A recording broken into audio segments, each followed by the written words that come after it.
자, 첫 번째 순서 앙케이트 조사 결과를 통해서 우리 인생 선배님들의 지혜를 듣는 시간입니다. 인생톡 공감톡 주제 만나보겠습니다. 자, 오늘의 주제는 아이고 내 인생에서 잊지 못할 이별의 순간이네요. 군대 가기 전날 첫사랑이 저에게 했던 얘기가 갑자기 생각이 나네요. 지금 계신 그분이 첫사랑이잖아요. 왜 이러세요? 참, 갑자기 하여튼 이런 생각들 이제 여러분들도 많이 하셨을 텐데 어떤 얘기 하셨는지 지금부터 만나보겠습니다. 첫 번째 이야기 마당입니다. 대학을 다닐 때 가정교사를 했는데 1학년 때 중3짜리를 여자애를 가르쳤는데 미국에 이민을 가게 된 거예요. 아하. 선생님하고 여기서 공부하고 여기 살아야 된다고. 선생님 하숙집에 가서 산다. 그러는데 그날 저녁에 집에 왔는데 걔가 이제 미국 가고 못 만난다는 생각을 하니까 밤새도 잠이 안 오는 거예요. 여중생을? 그 다음날 집에 갔는데 벌써 다음은 장국을 떠나고 그게 한 6개월 정도 이렇게 되니까 못 견디겠더라고요. 근데 나이 차이는 4살 차이네요. 책을 보면 뭐 상사병 이런 거 아무것도 아니었는데 그 후에도 쭉 생각이 이렇게 나고. 제가 고등학교고 이제 중학교 3학년 그 같은 동네에 살았어요. 근데 상당히 이뻐요. 그래가지고 그때도 책들도 서로 많이 그렇게 뭐 데미안이라든가 뭐 지와 상황이라든가 이런 책을 주거니 받거니 이제 많이 책을 같이 바꿔 읽고 몰래 데이트도 했죠, 밤에. 근데 어느 날 갑자기 이사 와버린 거예요, 그 집이가. 나중에 들리는 얘기가 이제 결혼을 했다라더라고요. 아이고 이런 뭐 이렇게 그것이 아마 제일 힘들었던 이별인 것 같아요. 그 어렸을 때는 엄청 잘 사는 지주의 딸이었어요, 제가요. 흔히 머슴 있잖아요, 머슴. 머슴의 자녀예요, 그분이. 중학교 2학년 때인데 어떻게 그 오빠랑 눈이 맞았어요? 아니 뭐가 그렇게 좋으실까? 잊지 못할 이별의 순간 첫사랑과의 가슴 아픈 이별인데 뭐가 이렇게 좋으실까? 김연애 선생님. 땅이 많은 분이 땅이 없는 분들을 이렇게 소작을 줘서 이제 일을 시켰던 것이에요. 그게 이제 바로 머슴이라고 그 당시는 그중에 그 오빠 아버지가 한 분이 계셨었어요. 네. 그 오빠가 저희 집에도 오고 그럴 수밖에 없었겠죠. 그렇죠. 소장농의 아들이니까. 어느 날 정말 생각지도 못했던 삐리리 눈이 맞아버린 거예요. 그 앞에 갈밭에 오빠가 기다리고 있어요. 갈대밭에? 갈대밭. 저 갈대밭 하니까 상상이 돼요. 갈대밭 억새팔에서 항상 뭔가 역사가 이루어지거든요. 이제부터 역사가 이루어지신 거 아니에요? 글쎄요. 이 얘기 들어보세요. 너무 급하구나. 좀 들어보세요. 가깝게 안 앉고요. 이 팔 정도 떨어져서 얘기를 하는 거예요. 아니 이렇게 떨어져 앉아서요? 네. 그때는요. 저희가 손만 잡아도 아이가 생긴다고 그래가지고 그 말을 꼭 믿었어요. 정말로 그런 짓 안 했거든요. 그럼 지금 이렇게 영화에 보면 항상 갈대밭에 가면 갈대도 쓰러지고 사람도 쓰러지고 그러잖아요. 아니 저기 진짜 결혼할 때가 됐어. 결혼할 때가 됐군요. 뭐 모르는 건 없어. 아니 영화에 보면 그렇더라고요. 이렇게 빨리 가야 되는 거네. 이렇게 이제. 막 쓰러지고 그러더라고요. 그 다음 장면에는 이렇게 까마귀가 날고. 그 까마귀도 날아. 와, 다 알아. 아이고. 제가 조금 약간 기억에 남는 거는요. 이제 손가락 조금 이렇게 한 거. 오빠가 서울 공부하러 간다고 요렇게만 한 것이 기억이 나네요. 아니 이거 뭐 어떻게 하셨어요? 손가락 뭐 이렇게 짚어보신 거예요? 한번 오빠가 맥을 보셨나요? 서로 손가락을 이렇게 이렇게 네, 맞아요. 그렇게. 그것도 집에 와서 빨래비누를 얼마나 씻고 이렇게 하고 손을요? 손가락을 댔으니까 애기 생길까 봐. 예.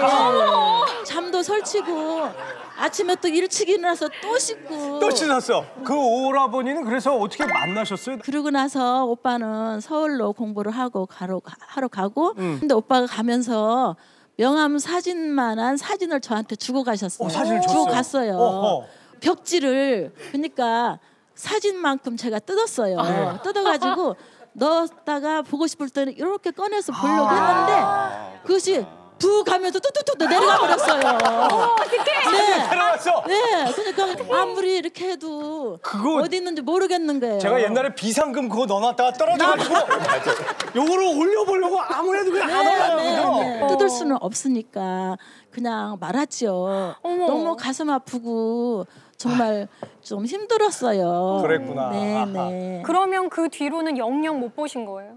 글쎄 대학 졸업하고 오자마자 결혼을 해가지고 딴 데로 갔대요. 아이고 이런. 그리고 나와서 저희 그 농지를 돌아가면서 엉엉 울었어요. 갈대밭 근처 이렇게 네, 돌면서. 아니 갈대밭이 아니고 예. 저희 논에 가서. 논을 돌면서 예. 해가 질 때까지 엉엉 울었어요. 기억을 하실런지도 모르겠어요. 한번 그러면 그렇죠. 한 말씀 해볼까요? 예. 오빠 정말 저도 잘 사니까 네. 걱정하지 마시고요. 어디서 또 만나도 모르잖아요. 오빠 안녕. 아니 다른 거보다 김열래 선생님 예전엔 이거 한 번 했다고 손을 그렇게 닦으셨는데 네. 이번에 다시 만나면 뭐 하실 거예요? 손도 잡아보고 오빠 품 안에도 좀 안고 들어가보고 네. 해봤으면 좋았겠을 그런 생각했는데 네. 만나도 그것은 못할 것 같아요. 정말 아무것도 이루어지지 않았기 때문에 더 애틋하게 남는 것이 첫사랑이 아닌가 싶은데요. 나도 이렇게 애틋한 첫사랑이 있다 하시는 분. 아 주영순 선생님? 저희 집에 그 시골에 방이 많았어요. 그러니까 이제 세월을 많이 낳았는데 저희 옆방에 저 군인 가족 부부가 이사를 왔어요. 어허. 왔는데 그 아저씨가 잘생긴 자기 후배 쫄병을 소개시켜줬어요. 아 네. 토요일 되면 이렇게 외출을 나오더라고요. 제가 그때 브루스를 알았어요. 예, 브루스요? 오빠가 브루스. 아 여기는 지금 네. 이렇게 손끝만 되는데 여기 브루스예요? 근데 그 오빠가 박요춤을 참 많이 배웠더라고요. 그거 한 2주간, 3주간 다 배우고 나면 6박자 지루박도 좀 배우고 네, 네. 그러면서 진짜 재미있게 놀았어요. 아니, 군인 만나신 거 맞는 거죠? 이 아저씨가 나를 만나라고 일부러 자꾸 불러내린 것 같아. 이제 보니까 그때 당시에 우리 집에서는 자꾸 아버지가 이제 그때 김윤호를 어디 알은 것 같아. 거기 결혼해야 된다고 막 아버지끼리 뭐 오고 가고 한 것 같아. 저보다 2살이 많았어요. 근데 형님이 계셔서 형님이 나이도 한 4-5살 먼저 많았나 봐요. 그래서 안 되겠다. 그래서 눈물을 머금고 12월 25일 날 오빠 우리가 혹시 인연이 되면 다음에 또 만날 수 있을 거라고. 근데 기분 좋게 헤어졌어요. 둘이서. 근데 가슴으로는 눈물을 삼키면서 그렇게 헤어졌어요. 그것도 크리스마스 날. 그러니까요. 네. 그리고서는 그러면 김인호 선생님이랑 그냥 결혼을 했어요. 이제. 아이고. 결혼을 했는데 네. 가끔 보고 싶을 때가 있어요. 생각이 나고 어떻게 살아요? 아니. 제가 그때 헤어지면서 오빠 인연이 되면 우리가 언젠가는 또 만날 거예요. 이랬는데 만나시더라고요. 만나셨어요? 어떻게 만나셨어요? 한 20년이 지났는데 시골에서 저보다 6살 많은 언니가 있었어요. 그 네. 언니랑 저랑 그냥 막 나이 트고 언니 동생하고 지났어요. 근데 그 언니가 하루는 전화가 왔어. 야 나도 서울에 이사 왔는데 서울 사는데 우리 한번 만나자. 고향 친구끼리. 그래서 그래 언니 갈게 이러고 갔는데 가보니 그 남자가 우리 오빠였어요. 아는 언니의 남편이 아, 그 남편이 네. 지루박 총각 그 사람이에요? 네. 아, 이런. 키도 작죠. 뚱뚱하죠. 어머 어디 가서 땅따리를 만났어요. 그래갖고 그 이제 저를 남자하고 그러니까 그 군인 총각하고 뭐 이렇게 대화를 좀 하셨어요? 저녁에 바깥에서 만나서 밥 먹고 노래방을 갔어요. 아, 노래방까지 갔어. 네. 셋이. 셋이 갔는데 기회를 안 줘요 얘가. 아 그 이 언니가 언니가 화장실도 안 가. 아, 이런. 기회를 안 줘요. 그러면 제가 어떻게 이 언니를 만나냐고 좀 물어보고 싶은데 그렇지. 물을 수가 없어요.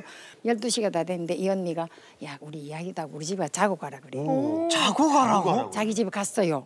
왜 갑자기 사랑과 전쟁의 생각이 나는데 그래가지고? 이제 오빠는 딴방에 자고 둘이 이제 안방에 같이 자면서 이런저런 이야기를 하는데 제 마음은 콩밭에 가 있었어요. 근데 잠이 안 와요. 그렇겠죠. 어떻게 저 언니를 만났을까 이해가 안 가는 거야. 그래서 제가 자다가 밤에 너무 잠이 안 와서 저 그냥 몰래 새벽에 집에 왔어요. 아니 근데 첫사랑 얘기는 무덤까지 간다고 지금 입을 다물고 계시거든요. 하셔도 괜찮겠습니까? 뭐 오늘 네. 아침에 딱 그래서 여보 나 오늘 첫사랑 이야기 하러 간다고. 오. 그랬더니 잘하고 오라고. 지금 이 나이에 우리가 뭐 첫사랑 이야기 해가지고 마음 상할 거 아니니까 걱정하지 말라고. 인터뷰 잘하고 오고. 근데 이 남자도요 많이 놀았어요. 설수연 씨도 혹시 첫사랑? 첫사랑 없어요. 남편이 첫사랑. 너무 강하게 부정한다. 없어요? 정답. 네. 너무 부정하면 긍정이야. 예. 남편이 첫사랑이자 마지막 사랑. 거의 딴 거 없어요. 자, 이제 나는 밝힐 수 있다. 네. 이성구 선생님? 저 젊었을 때 간호사였어요. 아, 네. 어머니들이 그렇게 저를 좋아했어요. 그래갖고 거기 이제 그 형수님이 예. 그 시동생을 소개를 시켜줬어요. 근데 이렇게 대학교 배지 달고 다니는 게 소원이었는데 그 친구가 항상 놀러 갈 때 그 지 배지를 이렇게 내 가슴에 달아주고 네. 안양에 포도밭에도 가고 포도밭에. 네, 놀러를 많이 다녔어요. 그래갖고 데이트를 포도밭 같은 데서 하는구나. 아니 이제 포도밭 잘 이해는 안 가지만 그랬는데 군대를 가야 된대요. 이렇게 말하는 게 헤어지는 얘기를 하더라고요. 네. 그러면서 전화번호도 물어보지도 않고 주소도 안 물어보고 그냥 그러고 갔어요. 그래서 혼자서 김칫국을 마셨나 보다. 내 혼자서 좋아했나 보다. 그러셨겠다. 그랬는데 이제 지금 사는 신랑 시어머니가 저를 한번 보더니 너무너무 좋아해가지고 막 결혼을 되게 많이 밀어붙이더라고요. 그래가지고 이제 우리 신랑하고 결혼을 했죠. 그러셨구나. 병원에는 제가 결혼해갖고도 계속 놀러를 다녔죠. 그 한 동네니까. 일은 그만두시고. 그 형수가 한날은 병원에 갔는데 내 손을 콱 잡더라고요. 결혼을 했으니까 반지를 꼈을 거 아니에요. 그걸 보더니 이제 어머 우리 미쓰리 결혼했나 봐. 어떻게 그래요. 그래서 왜 그러냐 그랬더니 그 시동생이 나를 그렇게 찾는데요. 제대를 해고 와가지고. 근데 제가 얼마나 후회를 했는지 조금만 기다리라고 그랬으면 기다렸을 텐데 집에 와서 얼마나 후회를 했는지 좀만 기다렸으면 됐을 텐데. 이래서 첫사랑이 안타까운 게 타이밍 맞는 순간이 그렇게 없어요. 그리고 지금도요 그 생각하면요 가슴이 먹먹하고요. 그게 어떻게 알지? 애려요 마음이. 최시중 아나운서 첫사랑 얘기 좀 들려주세요. 본인은 어떻게 했는지 한번 들어봅시다. 저도 첫사랑과 결혼을 했죠. 정말. 이 사람 재작년에 결혼했어요. 45세. 정말 두 분은 첫사랑과 결혼하셨고 첫사랑과 결혼한 걸로 하고 두 번째 이야기 만나봅니다. 남편이 사업하면서 이제 실패를 했어요. 나 살기도 굉장히 힘든 때였는데 아버지가 편찮으셔갖고 시골에서 중풍을 걸려갖고 서울 올라오셨어요. 네, 주머니 사정이 변변치 못하니까 우유를 큰 걸 사가지고 갈까 조그만 걸 사가지고 갈까 아버지가 못 잡순다고 그랬으면 좋겠다 이런 생각을 하면서 뭐 빈대떡이라든가 뭐 빵 같은 걸 좀 사다 드렸는데 아버지 이거 잡수셔도 괜찮아요? 그랬더니 아버지 하신 말씀이 안 좋아 먹고 조잘 먹는다. 그 얘기를 하시고 얼마 없어서 돌아가셨어요. 너무 울다가 제가 기절까지 했어요. 그 어려운 시절에 아버지를 보내고 나서 얼마나 서러웠으면 내가 못해드린 게 너무 기가 막혀서 그랬습니다. 어머니가 그때 이제 돌아가시기가 이제 임박이 되니까 동네 어른들이나 아버지나 뭐 애들도 학교 가지 말고 이제 운명을 지켜보게 하라고 그 얘기를 듣더니 눈을 번쩍 뜨시는 거예요. 안 된다고. 학생은 공부를 해야지. 그리고 내가 갈 때까지 눈을 안 감으시는 거예요. 그래서 이제 아버지도 어쩔 수 없어가지고 그러면 이제 학교를 가라. 가는데 학교를 갔다가 그 아침에 잠깐 눈 떠가지고 빨리 학교 보내라고 해서 눈 마주친 게 마지막 어머니하고의 이별이었어요. 지금까지도 잊을 수 없는 가장 슬픈 이별이죠. 아버지가 평상시에 하신 얘기는 있거든요.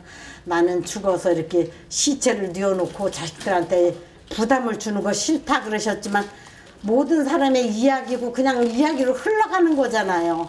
그거를 실행하실 줄은 정말 몰랐어요. 평생의 한으로 남은 부모님과의 이별 이 얘기를 해주셨어요. 그때가 언제예요, 그러면? 그때 71년도인데 어느 날 호련히 저한테 오셨더라고요. 떠나신 다음에 보니까 쪽지가 있어요. 석양을 바라보고 있는 나그네. 딴 사람이 볼 때는 갈 곳이 없어 하는 나그네 같지만 그 나그네의 가슴 속에는 갈 곳을 정하고 있노라. 하는 시가 있더라고. 근데 왜 그런지 기분이 안 좋아서 얼른 친정에다 연락을 했어. 했더니 아버지가 집을 나가셨다. 뛰어가서 아기를 그 낳은 걸 바로 데리고 네. 도민증이라는 게 그 신분증이었어요. 그거를 올려놓고 금붙이로 된 그 마고자 단추 탁 칼로 다 잘라서 이렇게 올려놓고 누가 봐도 단절하는 그런 뜻으로 해놓고 나가신 거래요. 나가신 이후에 그래도 가족들이 계속 찾았을 거 아니에요? 예, 풍문이 들려와요. 온 식구가 쫓아가죠. 그냥 풍문일 뿐이에요. 아버지의 흔적은 없더라고요. 엄마는 부잣집 딸이면서도 문맹자고 아버지는 그 처갓집에 그 부자를 이용하셔서 교육을 충분히 받으셨고 자식을 낳아서 살면서도 그 엄마와 맞지 않으셨던 것 같아요. 엄마를 사랑스러운 눈으로 바라본다는 마음은 한 번도 안 들었어요. 제가 한 35년 전에 사별을 했는데 남편을 잃고도 그렇게 많이 안 울었을 거예요. 근데 아버지 때문에는 정말 많이 울어지더라고요. 미지수니까 모르니까. 왠지 아버지 나이 110이 넘으셨으니까 이제 어떤 형태로든 돌아가셨을 거다. 아버지의 마지막 그 행복을 위해서 행하셨잖아요. 행동으로 옮기셨다는 거에 저는 박수를 보냅니다. 부모님을 여의게 된 그 사연이야말로 뭐 어느 분 할 거 없이 얼마나 슬프고 힘드셨을까 하는 생각이 듭니다. 어떤 분께 또 말씀 청해 볼까요? 전 엄마 생각만 하면 17살로 되돌아가고 그 상태에서 머물러 있거든요. 예전에 이렇게 수술을 하셨대요. 늑막염처럼 이렇게 수술을 하셨는데 어느 날 엄마랑 전 손잡고 병원을 한번 갔었어요. 의사 선생님이 그러시더라고요. 엄마 맛있는 거 많이 드시게 하고 하시고 싶으신 거 있으시면 다 하시게 하라고 그러더라고요. 그런데 저는 그때 그 말을 인정하고 싶지 않았는데 그런 다음에 한 6개월 계셨나? 그러고 돌아가셨어요. 근데 사실 정말 중3이면 엄마가 너무 필요하고 그 세상의 전부가 엄마일 때라서 그렇게 갑자기 가시면 견디기 힘들 만큼 너무 힘드셨을 것 같아요. 사복을 입고 이제 약국을 막 돌아다녔어요.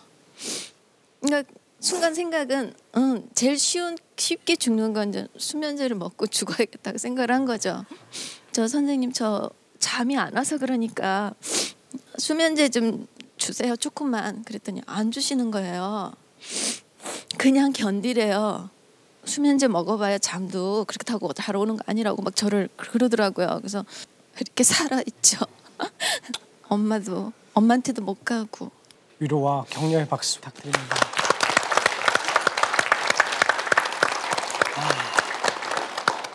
우리 이옥봉 선생님 계속 눈물 흘리고 계시는데 나이 70이 되고 보니까 어머니라는 그 세 단어가 이렇게 애절하고 가슴이 아플 수가 없어요.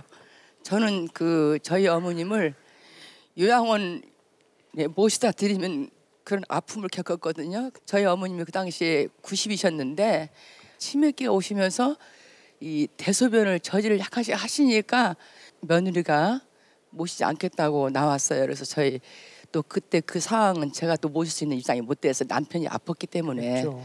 요양원으로 모시고 갔어요. 그 요양원 정문에 가셔가지고 제 손을 붙잡고 내가 네 말 잘 들 테니까 나 좀 집으로 데려가 주라. 여기 버리지 마라. 너네 집에 가서 말 잘 들을게.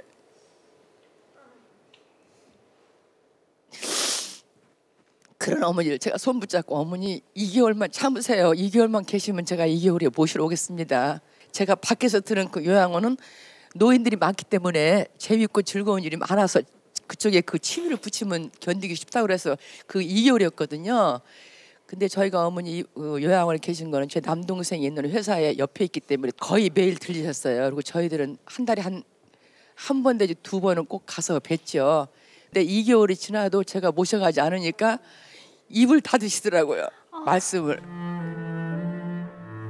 저만 그 바라보는 그 눈동자가 시선이 너를 날 좀 데려가다오 하는 그 눈 시선이 지금도 항상 머릿속에 내아리고 있거든요. 그래서 그냥 2년 있다가 돌아가셨는데 이런 불효한 자식으로 살고 있어요. 그래서 어머니라는 말씀만 나오면 언제 어디서나 제가 눈물이 이렇게 앞을 쓰거든요. 실은 그때 당시에 이옥봉 선생님도 부군께서 몸이 많이 안 좋으셔서 부모님과의 이별 얘기하다 보니까 너무 슬펐는데요. 자, 이제 세 번째 이야기 마당 펼쳐보겠습니다. 본에 가서 이렇게 같이 다니고 있는데 나보러 자기 미워하지 말라고 그런 얘기를 하더라고. 같이 걸으면서 그래서 내 왜 자기를 미워하냐고 이상하게 그런데 와가지고 이제 밥맛이 없다 해가지고 피곤하니까 잔다고 들어가더라고. 아침에 일어나니까 목실에 막 몸부림치고 있는 거야. 못 견디고 막 몸이 쳐서 나보러 일으키래. 가슴이 답답하다고 일으키니까 말없이 그냥 가버린 거야. 한마디 없이. 그래가지고 3년을 내가 잠을 못 잤어. 집에 혼자 무서워서. 제일 슬픈 것 같아. 병원에 입원했다가 이제 집에 돌아오니까 할아버지가 야 나는 집에 못 오고 죽는 줄 알았다. 그 말 딱 하더니요. 한 3일 그냥 눈을 딱 감고 말도 안 하고 먹지도 않고 그러고 계셨어요.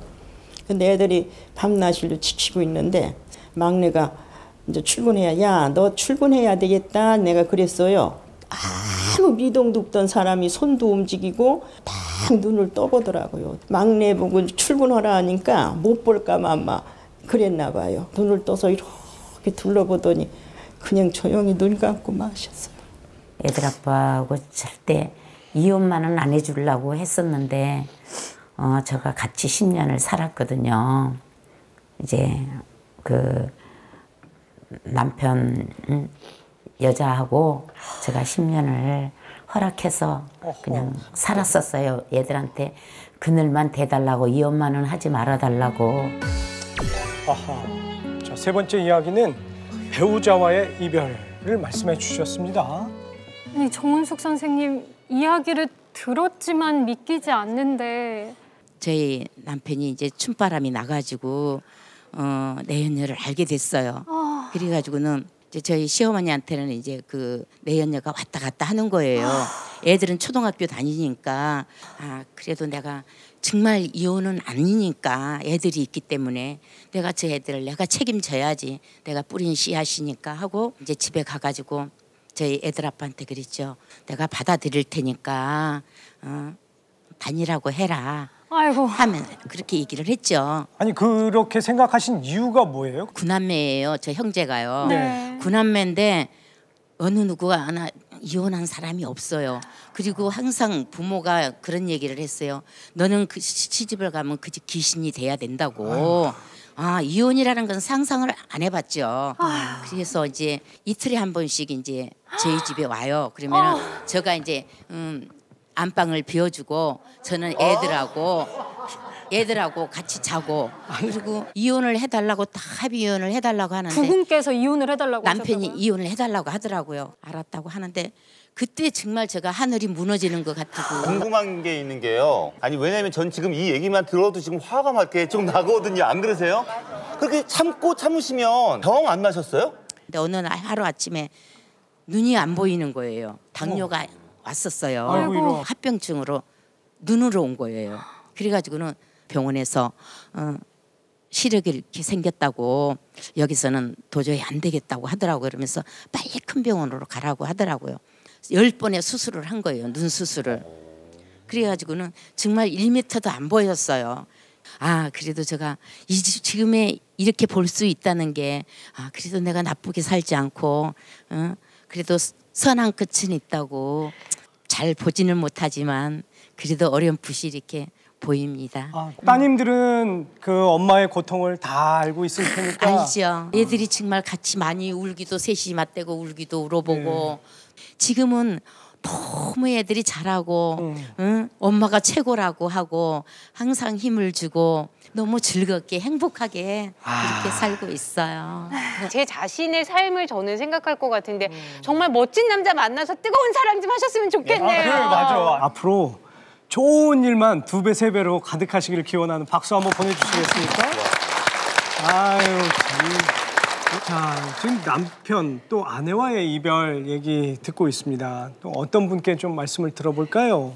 저는 남편하고 결혼을 해가지고 남매를 놓고 사는데요. 솔직히 젊은 나이에 길거리에서 구루마 장사도 해보고 또 뭐 파출부도 5,000원짜리 나가서 3,000원은 딸내미 4살 때 은행에 갖다 열라고 주고 2,000원 가지고 생활도 하고. 아니 그 남편께서는 원래 뭐 하시던 분이셨어요? 왜냐면 월남전에 군대를 갔다 오셔가지고 이 생활에 대해서는 잘 몰라요. 그러니까 제가 그 생활 속에서 가장이 되게 되더라고요. 월남전 갔다 와서 많이 피폐해졌던 모양이에요. 예, 그래서 사실은 이혼을 한번 했었어요. 그래서 했는데 그래서 제가 남매를 데려다니면서 이제 장사를 하고 노점도 하고 다니면 계속 학교로 찾아오고 애들 학교로 찾아오고 제가 국가 유공자예요. 남편이 그때 다녀오셨으니까. 예, 그때 60만 원, 70만 원을 본인이 탔어요.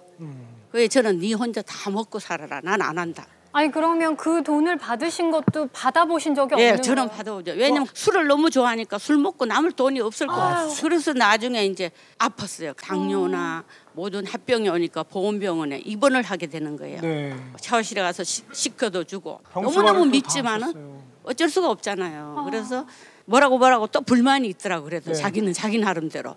그래서 화가 나서 발로 힐체를 팍 차버렸어요, 제가. 그냥 발로 이렇게? 주르륵 굴러 내려가더라고요. 네. 그래서 그래도 저러다 다치면 또 어떡하나 싶어서 막 뛰어가서 그걸 잡았어요, 힐체를요. 이거 뭐 평생 도움도 안 되고 또 술만 드시고. 그리고 이분이 혼인 신고를 또 하자 그러더라고요. 그래서 전 한 남편을 2번 결혼을 한 사람이에요. 아유, 정말 모진 인연이네요. 2번을 결혼했어요. 지금은 그러면은 건강하세요? 돌아가셨죠. 이런 얘기를 하는 거죠. 지금은 참 행복해요. 왜? 그 본인이 돌아가시니까 가족연금이 저한테 오더라고요. 살아생전 안 주시는 생활비를. 그래서 그렇게 됐군요, 얘기가. 예. 그래서 저는요. 지금 사실 너무 냉정하게 고마운 분이에요, 그분이. 그래요? 죄송하지만 매달 얼마씩? 한 150만 원 이상 타요. 예, 그러니까 지금은 사실 가장 세상에서 아까운 분이 그분이에요. 내가 좀 더 잘해줄 걸. 살아있을 때. 그때 휠체어 차지 말걸. 그런 생각을 살짝 하게 되는 거예요. 거의 2번은 결혼했지만은 자식인데 떳떳한 것 같고 노후에 이렇게 참 이런 방송국에라도 나올 수가 있잖아요. 우리 황태순 선생님께 박수 한번 보내주시겠어요? 이별을 이야기하다 보니까 지금 내 옆에 있는 이 사람이 얼마나 더 소중한 건지 다시 한번 생각하게 됩니다. 자, 사랑하는 사람, 고마운 사람에게 마음껏 표현을 좀 해야 되겠다는 생각을 해보게 됐습니다. 지금까지 인생톡 공감톡이었습니다.